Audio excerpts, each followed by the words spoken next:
The scent of lilies made my stomach turn. I stood alone at the back of the church, watching as people filed past my father's casket, with practiced sympathy on their faces. My sister Lexi dabbed at her eyes with a pristine handkerchief, playing the role of the grieving daughter perfectly. Too perfectly. I'm Bella, and this was supposed to be about saying goodbye to Dad. Instead, I couldn't shake the gnawing feeling that something was terribly wrong. He would have wanted you closer to the front, Yvonne whispered, appearing beside me. My best friend since college, she knew exactly why I was keeping my distance. I can't stand next to her, I muttered. Not after what I found. 2 days ago, I discovered the amended will in Dad's study, dated just 3 weeks before his death, when he was barely conscious in the hospital. Somehow, everything had been signed over to Lexi. The house, the business, even Mom's care fund. Everything we'd agreed would be split equally between us. Have you talked to your mother about it? Yvonne asked. I watched Mom sitting in the front pew, vacant-eyed, and nodding, as people touched her shoulder. She barely remembers what day it is anymore. Lexi's been helping her make decisions for months.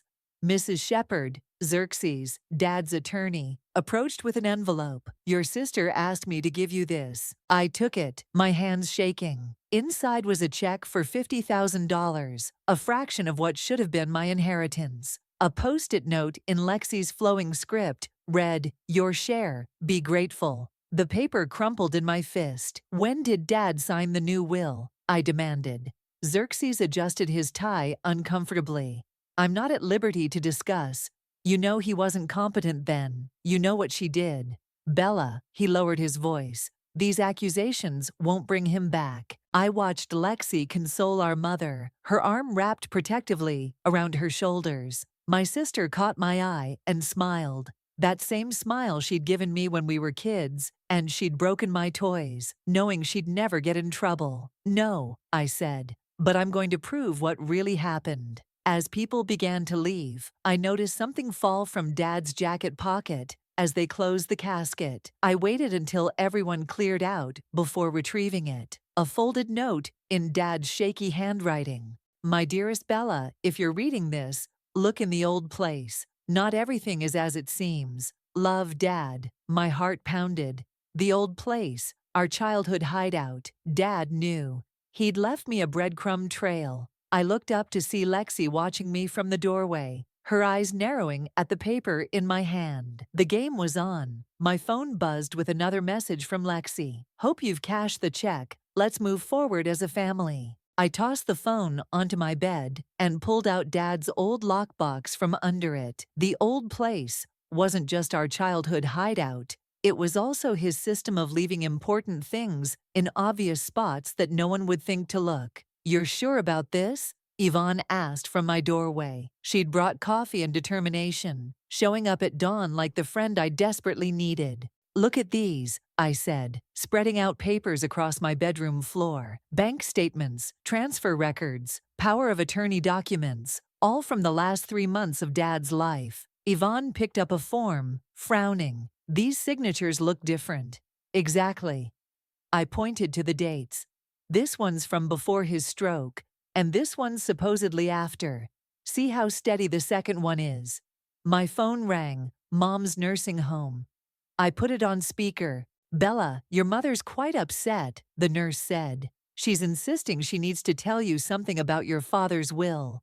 I'll be right there, I said, already grabbing my keys. Yvonne drove, while I called Alex, our cousin, who worked at the bank where Dad had kept his accounts. I need a favor, I said. Can you check who accessed Dad's safety deposit box in the last 6 months?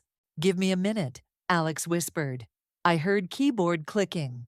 Yeah, Lexi accessed it 4 times. Last time was 3 days before your dad passed. My stomach clenched. She didn't have authorization. According to our records, she did. New paperwork came through about 4 months ago. I hung up as we pulled into the nursing home. Mom was sitting by the window, twisting her wedding ring. Mom? I knelt beside her. What did you want to tell me? Your father, she started, then looked around nervously. He made me promise. The blue folder. What blue folder? I signed something. Her eyes welled up. Lexi said it was for the best, but your father always kept his important papers in the blue folder. Mrs. Shepherd, Lexi burst into the room. I've been looking everywhere for you. Mom immediately went quiet, shrinking into her chair. How convenient, I said, standing. Every time Mom starts to remember something, you appear. Lexi's smile was razor sharp. I'm just looking out for her, unlike some people who barely visit. You mean since you had me banned as a disruptive influence? Ladies, a nurse interrupted. This isn't helping your mother. I looked at Mom, now staring blankly out the window again. But I'd heard enough. The blue folder, Dad's special place for documents he didn't trust anyone else with.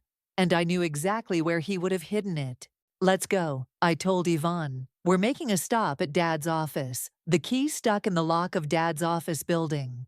3 turns and a hard shove, just like he'd always done. The familiar musty smell of old papers and leather hit me as we stepped inside. Security systems already disabled, Yvonne noted, pointing to the dark control panel. Lexi's been here. I headed straight for Dad's private office. She's looking for something too. The room was a disaster. Drawers pulled out, papers scattered everywhere. But Lexi didn't know Dad like I did. She hadn't spent countless afternoons here as a kid, watching him work, learning his habits. Check behind the painting, I told Yvonne, moving to the old filing cabinet. Which one? The ugly sailboat he hated. Mom gave it to him 20 years ago. As I pulled out the bottom drawer, a voice froze me in place. Breaking and entering now, Bella. Xerxes stood in the doorway, his suit immaculate, even at this hour. I have a key, I said, standing slowly. What's your excuse? I'm the family attorney. I have every right to be here. He stepped inside. Your sister asked me to secure any remaining documents. You mean help her hide them? He sighed. These accusations need to stop. The will is legal and binding. The will is forged, I snapped, and you know it. Dad would never found it. Yvonne's voice rang out. Behind the painting, a thin blue folder sat in a wall safe. Xerxes moved quickly, but Yvonne was faster. She tossed the folder to me. That's private legal documentation, Xerxes warned. Hand it over. I opened it instead. Inside was a single USB drive and a handwritten note. Watch me. Security footage, I breathed, from his hospital room.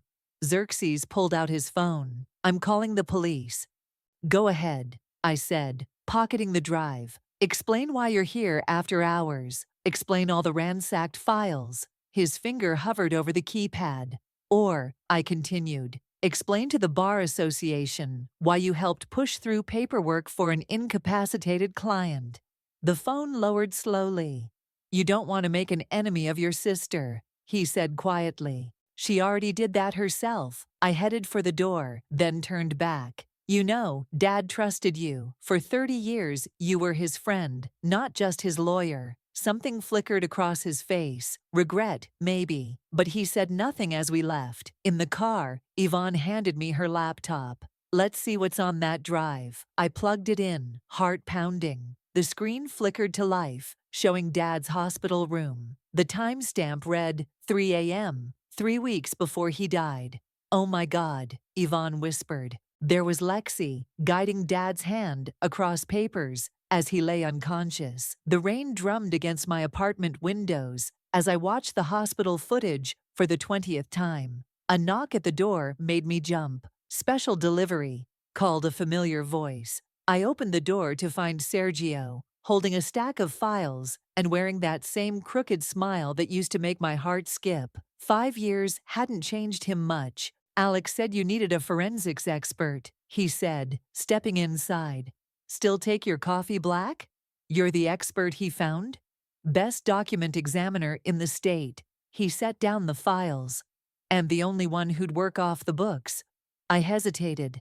The last time I'd trusted Sergio, he'd left for a job in Seattle without even saying goodbye. I know what you're thinking, he said, pulling out the hospital footage. But this isn't about us. This is about justice for your dad. He was right. I played the video. Look at the timestamp. He pointed. 3:17 a.m. Now look at the official notary stamp on the will. I grabbed the copy Xerxes had given me. Also, 3:17 a.m. Exactly. Your sister's biggest mistake was being too perfect with her timing. My phone buzzed. Lexi calling again. I ignored it. She's getting nervous, I said. She knows I found something. Sergio pulled out a magnifying glass, examining the will. These ink patterns, they're consistent with guided handwriting. Someone literally moved his hand to sign. Can you prove it in court? Better. He reached into his bag.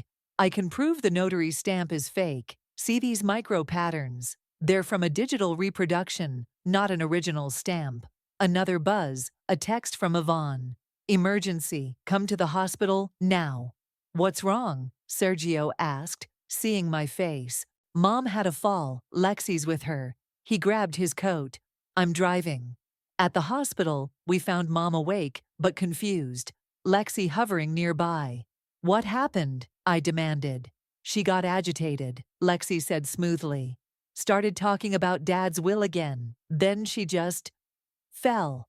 Funny timing. Who's this? Lexi nodded at Sergio. Just a friend. Her eyes narrowed. The same friend who broke your heart. Interesting choice of allies. Bella, Mom called weakly. The blue folder. Did you? She's confused. Lexi interrupted. The doctors gave her something to help her sleep. Sergio touched my arm. We should go. We have what we need. Outside, the rain had stopped, but thunder rumbled in the distance. She's scared, Sergio said. People make mistakes when they're scared. Good. I pulled out my phone. Because I just recorded everything she said in there. And I bet those sleep meds weren't prescribed by any doctor. Dad's study smelled exactly the same. Leather, old books, and his favorite pipe tobacco. I sat in his chair, surrounded by the evidence we'd gathered, when my phone lit up with a text from Lexi.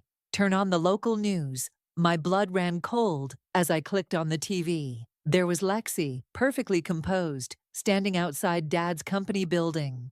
Our father's company has been my life's work, she told the reporter, dabbing at her eyes. These vicious accusations from my sister, who struggled with mental health issues since her fiancé left her.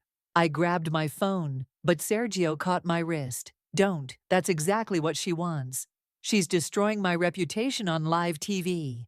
And if you react, you'll prove her point. He picked up the hospital records. We need to focus on this. The medication logs don't match what was actually given to your mom. My phone rang. Yvonne. The nursing home did a tox screen, she said. Your mom's blood showed traces of sedatives that weren't prescribed. Can we prove Lexi gave them to her? Maybe. I convinced one of the nurses to talk. She saw Lexi mixing something into your mom's tea the day she fell. A sharp knock at the door made me jump. Alex burst in, face pale. They're freezing the company accounts, he said. Lexi's claiming you're trying to embezzle funds. What? I don't even have access. She fabricated emails showing you trying to transfer money offshore. They're dated from last week. Sergio grabbed his laptop. Forward them to me. I can prove they're fake, but it'll take time. We don't have time, I said. She's trying to force my hand. My phone buzzed again. A text from an unknown number. Back off, or the next story will be about how you caused Dad's stroke. She's bluffing, Sergio said, reading over my shoulder. Is she? Look what she's done already. I sank into Dad's chair. Maybe I should just take the check and walk away.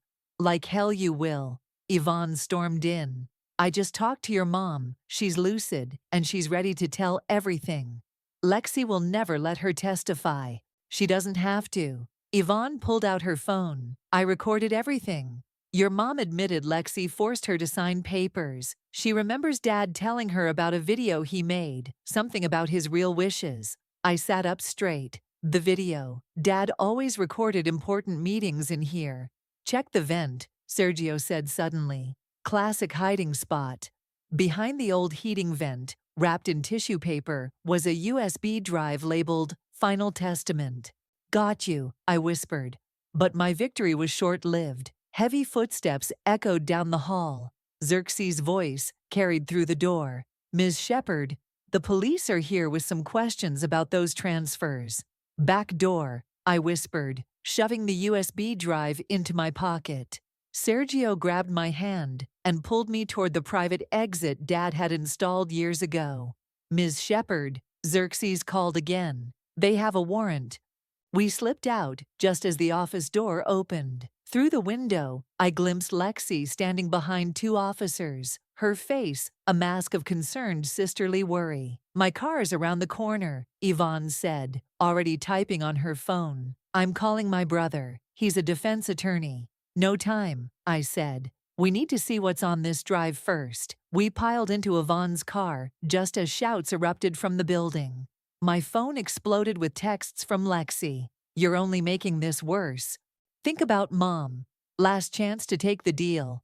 Head to my place," Sergio said. "I've got equipment there that can verify the video's authenticity." Rain started falling as we pulled up to his apartment. The same leather couch sat in the corner where we used to watch movies. 5 years of memories hit me hard. "Focus," Yvonne snapped, seeing my face. Sergio's hands flew over his keyboard. The timestamp shows this was recorded 2 days before his stroke. He clicked play. Dad's face filled the screen, healthy and alert. "If you're watching this, something's happened to me. Bella, I know Lexi's been manipulating things. The real will is in the company safe. The combination is your birthday. She never remembered it anyway." Tears burned my eyes. "There's more," he continued. "Lexi's been embezzling for years. The proof is all here. I was going to confront her, but..." The video cut off as pounding echoed through the apartment. "Police, open up." "Backstairs," Sergio said, grabbing his laptop. "The video's uploaded to my secure server now." We raced down the fire escape. Below, I saw Xerxes talking to Lexi beside a police car. "She's got them all fooled," I whispered. "Not for long." Sergio pulled out his phone. "That server I mentioned. It just sent the video to every board member and the SEC. My phone rang. "Alex, you need to see this," he said. "Lexi's trying to empty the company accounts right now. I've frozen everything, but she's threatening to expose some major client fraud." "Let her," I said. "Dad's video proves she orchestrated it all." Sergio grabbed my arm. "We need to get to that safe before she does. She'll be expecting that," Yvonne warned. "Good." I straightened my shoulders. "Because I'm done running. It's time to confront her, in front of everyone." The board meeting, Sergio realized. "It's in 30 minutes. "Perfect." I checked my phone's battery. "Record everything."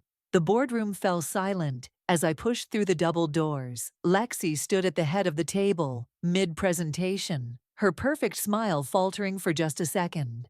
"I'm sorry," she recovered smoothly, "but this is a private meeting, and my sister is currently wanted for questioning. About fraudulent transfers you set up." I connected my phone to the projector. "Let's talk about fraud, Lexi. Let's talk about everything." The board members shifted uncomfortably as Dad's video filled the screen. Lexi lunged for the controls, but Sergio blocked her path. "This is ridiculous," she sputtered. "That video's clearly doctored." "Like the will you forced Dad to sign?" I played the hospital footage next. "Or maybe like these bank records showing systematic embezzlement over the past 3 years." "You don't understand," Lexi's voice cracked.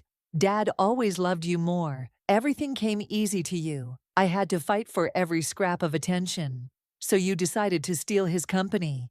"I built this company," she screamed, mask finally shattering. "While you were off playing artist, I was here every day. It should have been mine." The boardroom doors burst open again. Mom walked in, supported by Yvonne. "Clara," Xerxes stepped forward. "You shouldn't be here." "I should have been here years ago," Mom said, her voice stronger than I'd heard in months. "I should have stopped you, Lexi, when you first started forging my signatures." "Mom, you're confused." "No." Mom pulled out a stack of papers. "I'm finally seeing clearly. Here's every document you made me sign, every time you drugged me to keep me quiet." The board chairman stood up. "I've seen enough. Security, please escort Lexi out, and someone call the police." You can't do this. Lexi backed away. I'll expose everything. The insider trading, the offshore accounts. That you created? Sergio held up his laptop, already traced back to your personal IP address. Two security guards approached Lexi. She looked at me, and for a moment, I saw the little girl who used to crawl into my bed during thunderstorms. I just wanted him to be proud of me, she whispered. He was, I said, until you betrayed him. As they led her away, the chairman turned to me. Ms. Shepard, given these revelations, the board would like to reinstate your rightful position as heir to the company.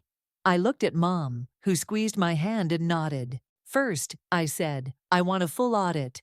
Everything transparent, everything legal. That's what Dad would have wanted. And that's exactly what he'll get, Sergio said, standing beside me. The chairman nodded.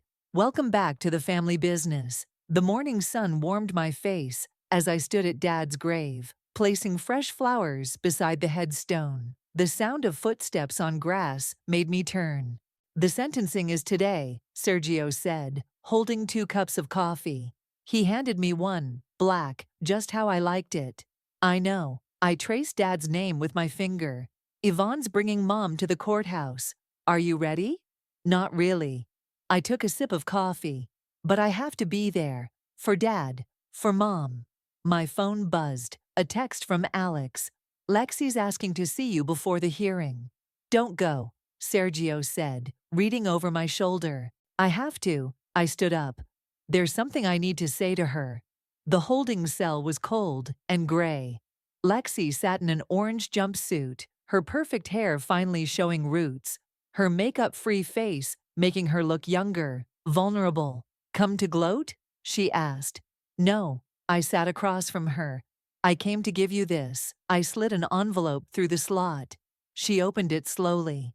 Inside was a photo of us as kids, playing in Dad's office, both wearing his 2 big ties.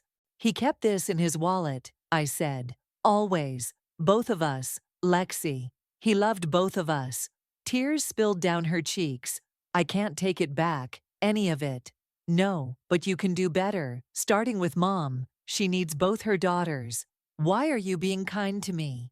Because that's what Dad taught us. Before everything else, we're family. The courtroom was packed when we arrived. Mom sat in the front row, looking stronger each day since stopping the medication Lexi had been giving her.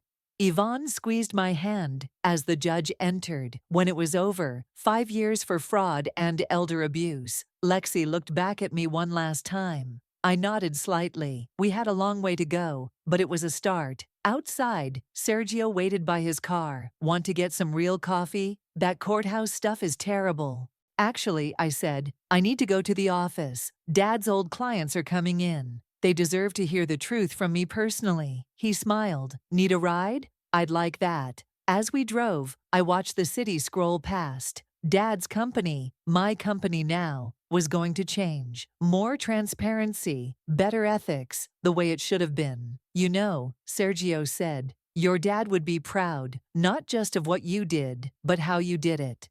Yeah, I said, thinking of the photo I'd given Lexi. I think he would. The morning sun glinted off the company building ahead. Not an ending, but a new beginning. One my father would have wanted for all of us.